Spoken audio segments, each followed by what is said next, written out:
हमारे साथ तमाम मुद्दों पर बात करने के लिए आज इस वक्त समाजवादी पार्टी के सांसद रमाशंकर राजभर जी हैं। चलिए उनसे बात करते हैं।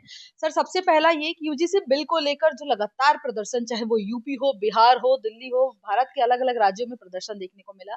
कल सुप्रीम कोर्ट का इस पर फैसला आता है और इस बिल को रोक दिया जाता है। अगली सुनवाई 19 मार्च को होगी। इसको किस तरीके से? कोई दोषी बचे ना और कोई निर्दोष फंसे ना। समाजवादी पार्टी का शुरू से ही यही स्टैंड रहा है। हम इसी स्टैंड पर अब भी कायम है।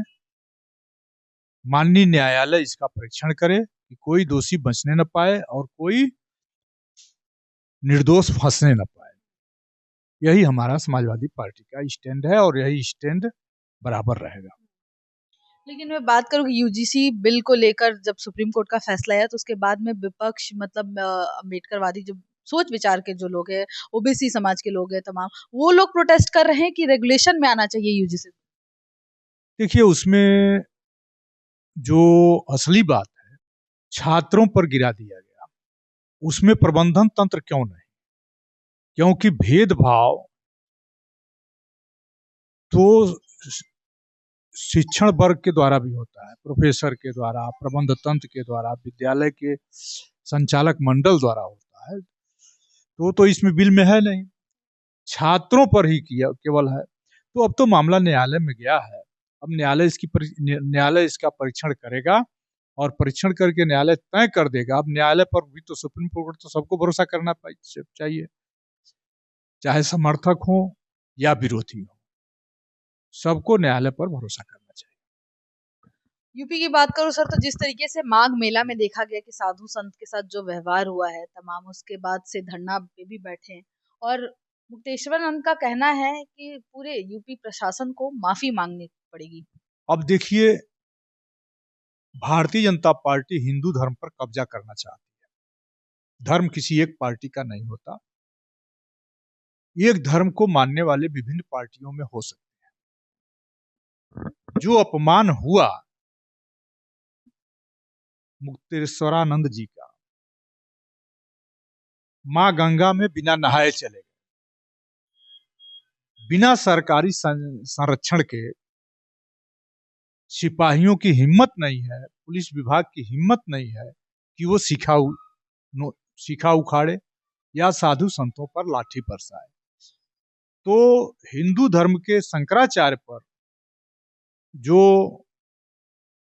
शंकराचार्य का जो अपमान किया, वह हिंदू धर्म कभी नहीं भूलेगा। हिंदू धर्म को मानने वाले कभी नहीं भूलेंगे कि यह सरकार अपने आज्ञाकारी धर्म गुरुओं के सामने तो पलक पावड़े बिछाती हैं। उसी माघ मेले से तस्वीरें आई कि जीसीबी पर बैठ के साधु नहाने गए मां गंगा में, और मुक्तेश्वरानंद जी अपने रथ पर भी नहाने नहीं जा पाए। तो यह भारतीय जनता पार्टी जो धर्म पर कब्जा करना चाहती है, और हमारे धर्म ग्रंथों में कहा गया है कि जब जब बढ़े धर्म पर हानि, बाढ़े असुर और अभिमानी। तो भारतीय जनता पार्टी अब अत्याचार बढ़ गया है उसका, धर्म की हानि की है, इसका खामियाजा उसको भुगतना पड़ेगा। और उत्तर प्रदेश की जनता ने निर्णय कर लिया है कि 27 में शंकराचार्य पर लाठी बरसाने वालों को, गंगा में न नहाने देने वालों को हम हटाएंगे और हिंदू धर्म बचाएंगे। यूपी के चुनाव में इससे असर देखने को मिल सकता है, जिस तरीके से लगातार वो भी धरना में बैठे रहे और बार बार एक ही मांग कि प्रशासन को इस पर माफी मांगनी चाहिए। वहीं कई लोगों का कहना है कि इसको राजनीति ना बनाया जाए, राजनीतिक दौरे से मतलब नहीं है। भाई, राजनीति का कहाँ सवाल है? आप धर्माचार्य को माँ गंगा में नहाने नहीं दोगे? माँ गंगा किसी के बाप की बपौती है क्या?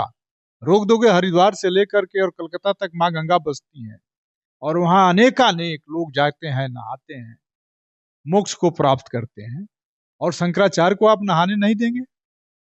पूरी सरकार को माफी नहीं, सरकार को घुटने टेक देना चाहिए। लेकिन जो अपमान हो गया वो तो वापस आएगा नहीं। माघ मेला का जो शुभ मुहूर्त था उसमें तो शंकराचार्य नहा नहीं पाए, तो उनके माफी मांगने न मांगने से कोई असर पड़ने वाला नहीं है। वो घुटने भी टेक दें तो भी जो धर्म को मानने वाले लोग हैं भारतीय जनता पार्टी को माफ नहीं करेंगे, न सरकार को, यूपी की सरकार को माफ करेंगे। आखिरी सवाल, बजट सत्र चल रहा है, वहीं देश के प्रधानमंत्री ने कहा है इकोनॉमिक सर्वे के दौरान कि भारत आज तीसरे नंबर पर आता है, तो इसको आप किस तरीके से देखते हैं और यूपी में कितना बदलाव आया? कुछ